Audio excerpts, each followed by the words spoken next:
បាទសួស្តីបងប្អូនអ្នកដែលស្រឡាញ់គណិតវិទ្យាហើយចូលចិត្តរៀនចូលចិត្តដោះស្រាយចម្ងល់ផ្សេងៗផងដែរអញ្ចឹងយើងមកមើលលំហាត់របស់យើងតាក់ទងជាមួយនឹងវិធីគុណហើយនឹងចែកពភាគបាទ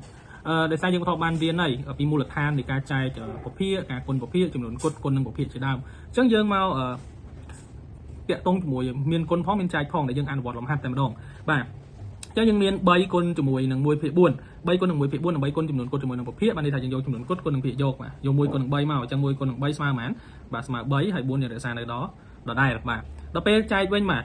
ចែកតលផលស្មើប៉ុន្មានចែកបាទបានន័យថាយកប្រភេទទី1គុណនឹងចម្រាស់ប្រភេទទី2អញ្ចឹងប្រភេទទី1នេះបាទគឺ2ភាគ5ដល់ពេលប្រភេទទី2គឺអីគេគឺ2ភាគ1បានន័យថា2ហ្នឹងគឺមានតម្លៃស្មើជាមួយនឹង2ភាគ1បាទគ្រប់ចំនួនគុណទាំងអស់មានភាគបាញ់1ជានិច្ចអញ្ចឹងអាហ្នឹងគឺវាទៅជាយ៉ាងម៉េចបាទទៅជា1ភាគ2វិញបាទបានន័យចម្រាស់របស់វាអញ្ចឹងកន្លែងហ្នឹងគឺយើងបានទៅជា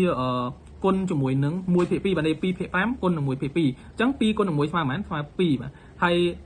5គុណនឹង2ស្មើប៉ុន្មានស្មើ10បាទអញ្ចឹងខ្ញុំសូមសរសេរកន្លែងហ្នឹងសម្រាប់តិចបានន័យថាកន្លែងហ្នឹងគឺវាទទួលបានលទ្ធផលចែកបងប្អូនអរគ្នាបានន័យថាយើងអាចសម្រួលវាបានណាមិញយើងឃើញលទ្ធផលស្មើ2ភាគ10អញ្ចឹង2ភាគ10នៅពេលដែលយើងចែកនឹង2ទៅគឺយើងទទួលបានលទ្ធផលស្មើនឹង1ភាគ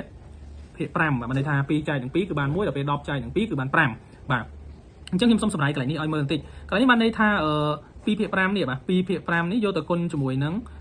1ភាគ2វិញបាទព្រោះអីព្រោះអា2នេះគឺវាមានភាគបាញ់ហ្មងបាទគឺមានភាគបាញ់1អញ្ចឹងគុណចម្រាស់វាគឺ1ភាគ2បាទអញ្ចឹង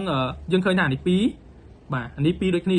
យើងសម្រួលយ៉ាងលឿនបាទអញ្ចឹងយើងទទួលបានលទ្ធផលគឺ1ភាគ5បាទអានេះដែលយើងបាច់ចាំគុណវាទេយើងឃើញវាឆ្លាស់គ្នាអញ្ចឹងទៅយើងដាក់យកមកបាទសម្រួលឲ្យដាក់យកមកបាទអញ្ចឹងដល់សល់ច្រើនលំហាត់ទៀតដែលថាខ្ញុំគិតថាលំហាត់នេះគឺខ្ញុំអត់ចង់ដោះស្រាយឲ្យបងប្អូនអរគ្នាទាំងអស់ទេព្រោះអី